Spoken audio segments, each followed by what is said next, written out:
Ludicrous Feed is proudly sponsored by Car Loop Data and Cobra Car Insurance. Hey everyone, welcome. I'm sitting in my BYD Seal at the moment, and I'm actually parked outside the service centre here in Mascot, Sydney. I'll just show you. There it is, BYD service here in Mascot. And I'm doing this because those who follow my channel will know that BYD Seals built before March 2024 and all Atto 3s, pre-2024 cars, have an issue with charging at a V3 or V4 Tesla supercharger. They just won't connect and handshake. So today I'm about to get my Seal fixed with a new wiring harness that should hopefully fix that issue. And then after that, we will go to Campbelltown, New South Wales to try the new V4 superchargers out there. So first step is to get this fixed. It shouldn't take more than half an hour from what they tell me, and then we'll go for a drive and make sure this works. So stay tuned, we'll get my Seal serviced very shortly. A few moments later.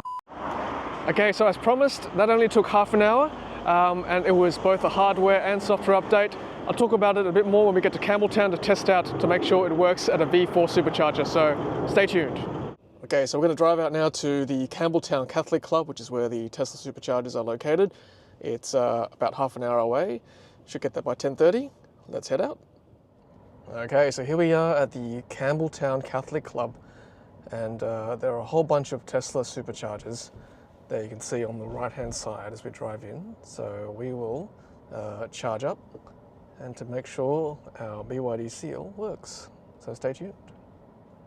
Okay, so when you want to charge from a Tesla supercharger, make sure you park very close to the left side of the charger, because our charge ports are on the right-hand side of the car. So you really got to pull the cable right round to the other side of the vehicle. So that's why I recommend that you park really close to the stall on the left. That way you've got enough slack in the cable to pull it right round your car. All right, let's go check it out.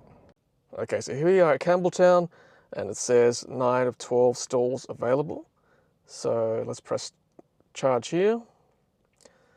So there we go. It's 79 cents per kilowatt hour without a membership. It's a bit cheaper if you were to have a membership. You can press learn more about that. It's $1 per minute if you are idling, if it's more than 50% full in the car park, which it's not currently, so I've got plenty of time to play with the charger. And then plug in first, then select the post number. So let's go plug in first. Okay, so you see that the charge port in my Seal is actually on the right-hand side of the car, whereas the Tesla supercharger stall is always on the left-hand side of the spot, of the parking spot. So that's why I'm saying park as close as you can to the V4 stall on the left of the car, within safety margin, of course. And that way you can pull the cable right across over your car to the right-hand side of the BYD Seal. So let's do that right now. Let's open up the charge port. Right, and as per the app, let's go plug in first. So take it out, pull the cable right round.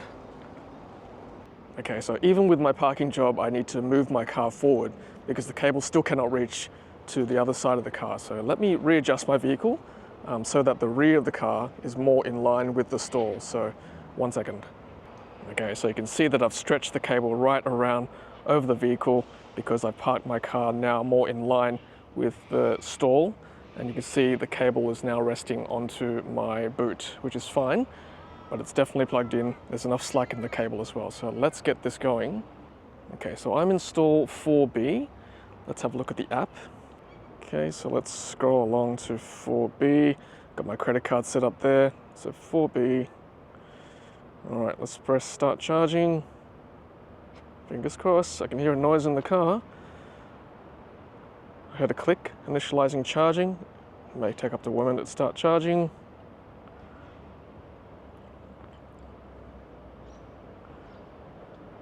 Let's see.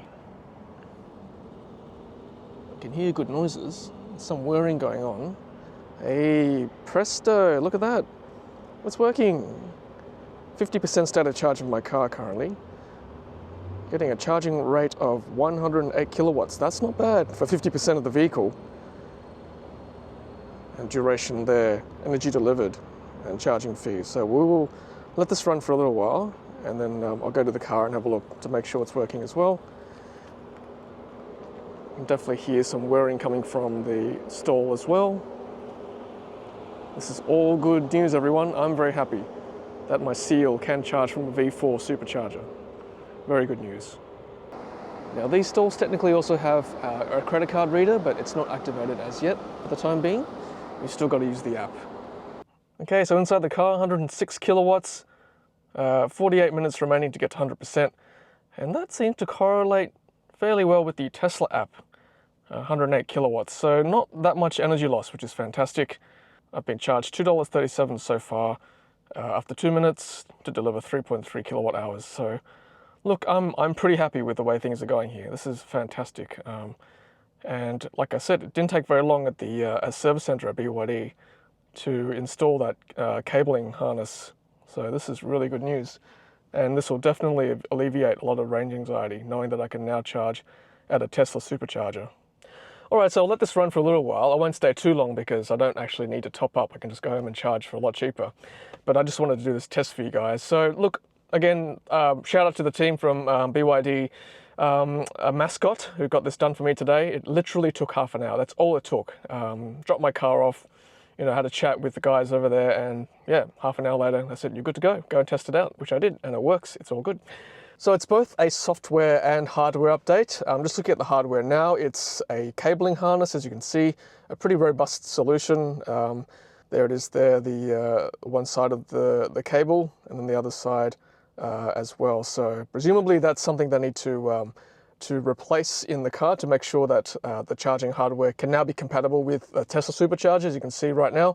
And there's also a software update as well, and it's pretty technical, but essentially it means uncoupling my car with the VIN and then updating the software from BYD servers before recoupling the vehicle. So it's not quite a smooth solution just yet. They are still working on it, but it sounds like it's almost there, and that they're almost ready to, I guess, to send out a communication to all BYD Seal owners that have cars that have been built pre-March 2024, and they should be able to warrant all the Seal owners before that build date. So if you're a Seal owner, if you're looking forward to this fix, stay tuned. The communication is coming from BYD so that you can book in a service with them. So just stay tuned, and they've asked me to communicate with you guys that patience is required.